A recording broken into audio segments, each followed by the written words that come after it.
So to answer the question in the title of this video, no, Kevin Knox is not a disappointment.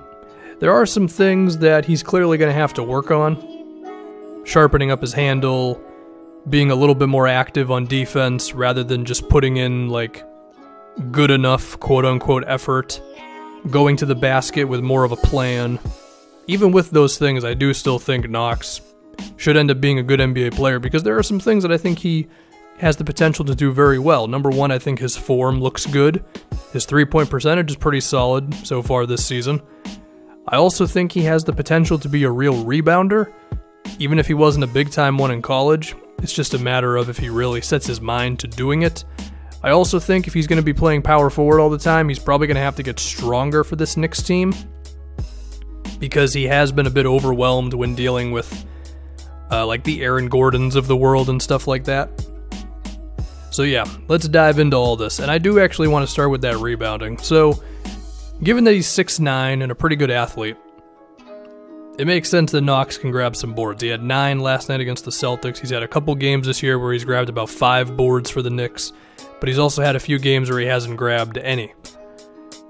But I think just watching him operate on the floor, even when the play is not involving him, he's always willing, or I shouldn't say always, but when he is willing to just kind of creep towards the basket and go for a rebound, whether it's on the offensive or defensive side of the floor, it seems like he can make a difference there. Because, again, when you're 6'9" and a good athlete and you have the willingness to grab boards, you should be able to grab a decent amount.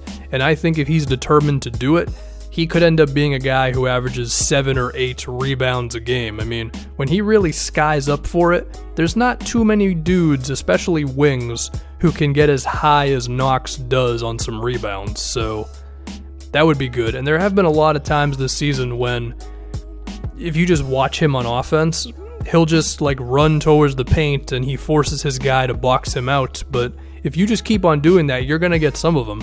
I mean, he is averaging about 1 offensive rebound a game this year. So I think we're already seeing a little bit of that. And that's huge because, you know, he wasn't a huge rebounder in college. So that's already a step up. I guess we're doing the positives now, so we can just stick to that. The outside jumper form looks pretty okay. I like his confidence as well. He doesn't seem to hesitate, at least from the minutes that I've watched him. And a lot of the time he is just spotting up because there's so many ball handlers on this Knicks team between Moutier and Ntilikina and Trey Burke and Tim Hardaway and Alonzo Trier to where there are a decent amount of possessions where Knox doesn't actually do anything. So if he could just be that floor spacer, then that's good. And I also like the fact that it seems like Knox, based on his body language, it seems like he's content with not always being in the play all the time.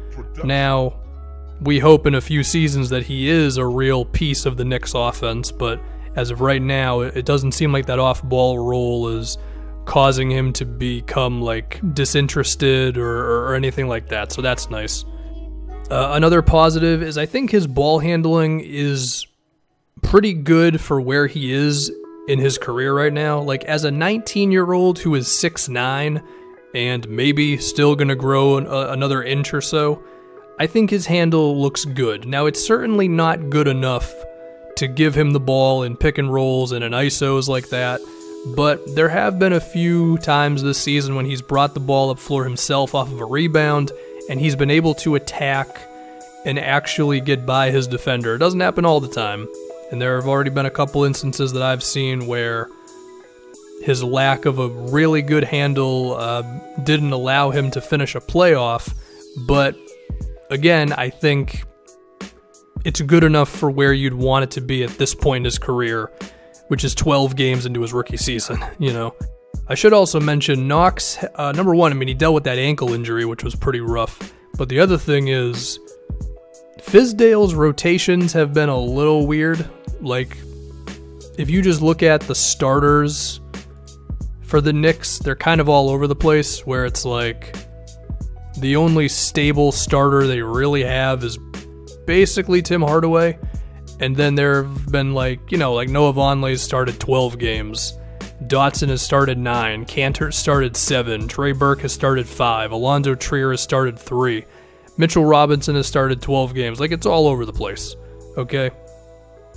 So once it stabilizes a bit, that could be good for Knox as well, just to get him a little bit more comfortable, because I do think sometimes he does look a little, I don't want to say nervous, but perhaps like a little more scared of messing up than he really should be.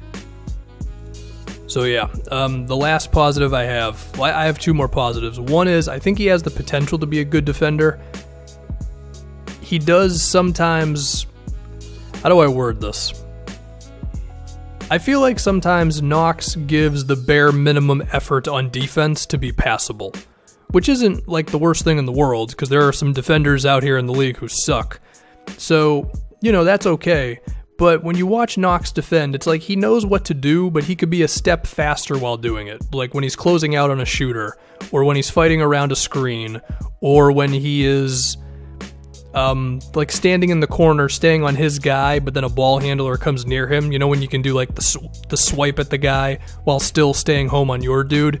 He doesn't do that often.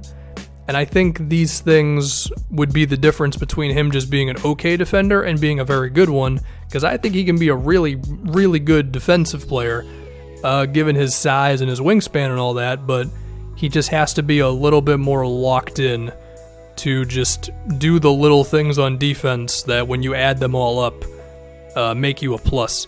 But again, I don't think he's been bad defensively. So that's a thing. The other thing I like about Knox is that he's not afraid to go to the rim. Now, this also kind of goes with a negative I have with him, is that sometimes he goes to the basket without a real plan. As in, he's decided in his brain that he's going to go to the rim, and then no matter what happens, no matter who's open, no matter what defenders close in on him, he's still going to go to the basket anyway, so he's got to learn to slow down a little bit. And I also think tightening up the handle could improve all that as well. But even so, it is nice to see that he's not hesitant going to the rim, so that's a nice thing. Other negatives, he hoists up a few too many long twos. There have been a few possessions this year for the Knicks when he'll have the ball and he gets a drive going and he just stops on a dime from like 21 feet, and I don't care if that shot goes in, it's not a good shot. So if he could just not do that, that would be cool. Other problems Knox is having, I think he has trouble with stronger power forwards right now. The game against the Magic, he got a couple of dumb fouls against Aaron Gordon where you could have argued they were not really fouls, but it was clear that he had to go the extra mile just to not get bulldozed by Aaron Gordon pretty much. He is also turning the ball over at a kind of alarming rate. Like, his turnover percentage is a lot worse or a lot higher than his assist percentage. I think that's just going to come with time. It makes sense to not give him too much of the offense right now. So yeah, that's kind of my take on Kevin Knox. The thing is that even the things that I'm like saying aren't the best, I feel like you can correct most of those. Because again, like, I think his handle is not bad, just needs to get a little better. His decision making certainly needs to improve, but what 19-year-olds doesn't? And then between just getting stronger and just playing like 6% harder on defense, I mean, we're going to have to see how much Knox really cares about being an NBA player, but based on everything I've seen in terms of his work ethic and all that, just doing a few quick Google searches, it seems like Knox is a bit of a gym rat, so that's good. That's a good sign. Yeah, the kid's definitely a project, but he has the template of the kind of player that you really want in today's NBA, so if you can figure it out, then the Knicks are going to have themselves quite a player.